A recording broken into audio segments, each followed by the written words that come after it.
Hello guys, welcome back to my channel, my brotherku ya. Jumpa lagi nih sama saya, siapa lagi kalau bukan John Itung. Di kesempatan yang berbahagia ini saya akan membahas sedikit tentang baterai CMOS atau baterai CMOS ya. Nah, baterai CMOS ini ada di motherboard laptop, notebook, atau netbook ataupun PC.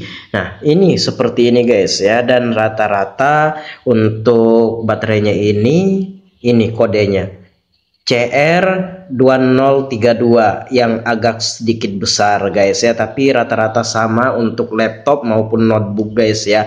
Nah, ini di video kali ini kita akan membahas apa fungsinya, kenapa ada di sini nih barang ini, kenapa ada di sini. Oke, ini adalah motherboard laptop Asus A450C dan ini kita bongkar dan kita lihat di sini ada baterai CMOS-nya atau baterai CMOS-nya. Nah, sebelum kita lebih lanjut guys ya, untuk baterai CMOS itu apa sih? Itu apa? Kepanjangan apa gimana? Nah, baterai CMOS itu adalah singkatan dan kepanjangannya ini Complementary Metal Oxide Semiconductor ya. Nah, ini guys ya, itu adalah kepanjangannya Complementary Metal Oxide Semiconductor. Oke. Nah, makanya ini baterainya ini baterai CMOS atau baterai CMOS. Nah, fungsinya ini apa? Pada laptop kita atau notebook kita, fungsinya ini untuk menyimpan pengaturan tanggal dan waktu. Nah, pernahkah kamu mengalami pas kamu menghidupkan laptop atau notebook, dia tidak langsung masuk ke Windows, dia ada notifikasi, ada tulisan baterai RTC baterai RTC is low katanya. Nah, itu kan masuk ke BIOS dulu untuk mengatur tanggal dan waktu, baru kita bisa masuk ke Windows-nya, ke tampilan wallpaper pada laptop kita. Nah, kalaupun kita tidak mengatur waktu di situ, kita langsung tekan F10, kita simpan pengaturannya. Nanti pas laptopnya sudah hidup, itu kita akan kembali guys ya, pengaturan waktunya biasanya sesuai dengan tahun produksi laptop itu, misalkan 2015 tahunnya. Jadi dia akan kembali ke setelan awal yang dimana mungkin pada produksi laptop itu. Jadi kita harus mengatur tanggal dan waktunya secara ulang kayak gitu guys ya, ribet repot kayak gitu. Nah, inilah fungsinya. Jadi dengan baterai CMOS ini dia akan menyimpan pengaturan tanggal dan waktu. Walaupun baterai laptop itu sudah drop, walaupun laptop itu kondisinya sudah mati, walaupun laptop itu baterainya dicopot atau dicabut sekalipun, dengan adanya baterai CMOS ini yang masih bagus tentunya, yang masih ada isinya, nah itu akan menyimpan pengaturan tanggal dan waktu. Nah, selain itu, ini menyimpan pengaturan atau konfigurasi pada BIOS. Nah, misalkan BIOS itu kan di situ ada informasi tentang prosesornya, tentang RAM-nya, tentang motherboardnya. Kemudian pas kita buka BIOS itu, kita bisa setting untuk laptopnya itu mau masuk kemana, bisa ke DVD, bisa ke hard disk, misalkan kita pengen install ulang bisa ke flash disk. Nah, settingan itu tersimpan di BIOS, dan ini dengan baterai ini masih ada isinya, dia akan menyimpan guys ya pengaturan di BIOS itu. Kalau baterainya sudah soak atau sudah nggak bagus alias minta diganti, nah untuk pengaturan itu akan terreset ke pengaturan awal dari waktu, kemudian settingan atau konfigurasi BIOSnya semua akan reset ya, setting ulang. Dan ketika kita menghidupkan laptop atau notebook, kita akan disuguhi ke pengaturan waktu dulu, ke BIOS untuk mengatur waktu. Jadi dia tidak bisa langsung masuk ke tampilan wallpaper atau ke tampilan menu pada laptop. Kita harus masuk ke BIOS dulu, kan itu ribet. Nah, jadi buat teman-teman, kalau baterai CMOS-nya ini lemah, tanda-tandanya lemah seperti itu, kita mengatur waktu dan tanggal ketika kita baru menghidupkan laptop ya.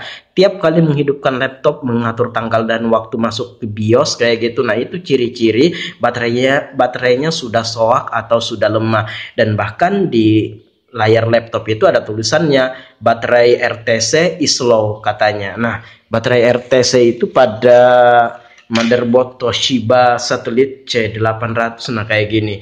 Kalau pada Asus A450C itu kan dia seperti ini, langsung main pasang guys ya. Jadi dia berbeda-beda tapi isinya tetap sama. Sama-sama baterai CMOS, sama-sama untuk model model atau tipe baterainya itu CR2032. Nah, ini cara melepasnya seperti ini. Ini didorong kayak gitu kan. Nah, kemudian kita congkel.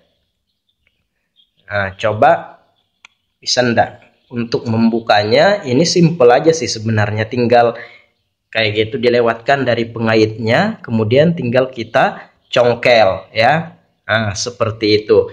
Nah, ini baterai CMOS-nya 15 ribuan ada di counter-counter atau di warung. Nah, ini untuk Asus A450C. Kalau untuk memasangnya tinggal gitu aja. Nah, kalau yang ini, yang Toshiba ini dia main kabel guys ya. Jadi baterainya dibungkus di sini, dicolokin ke soketnya yang ada di sini guys ya, ke konektornya ini, konektor baterai CMOS-nya ini. Kemudian dia kabel ini sudah saya copot ya. Nah, ini beda-beda.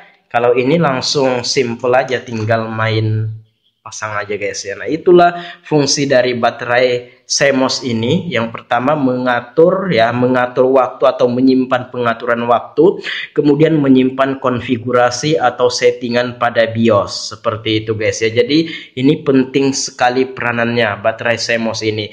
Nah, untuk sebagai contoh di hadapanku ini ada laptop Acer E1 strip 432. Ini bahkan untuk baterainya sudah saya lepas guys ya. Ini baterainya ini drop. Nah, nih teman-teman bisa lihat nih, ini sudah 6 bulanan guys yang udah dipasangin baterai, tapi pengaturan waktunya selalu benar ya. Nah, karena apa? Karena si baterai CMOS-nya ini, coba saya akan on kan.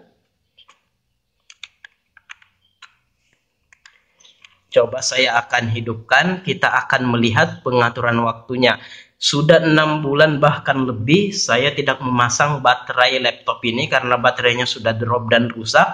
Jadi laptop ini dipasang harus pakai charger. Namun untuk pengaturan waktunya selalu benar. Nah, ini adalah peranan dari si baterai CMOS-nya ini. Nah, itulah fungsinya. Coba di sini saya dekatkan ya untuk laptopnya. Nih. Coba kita akan lihat.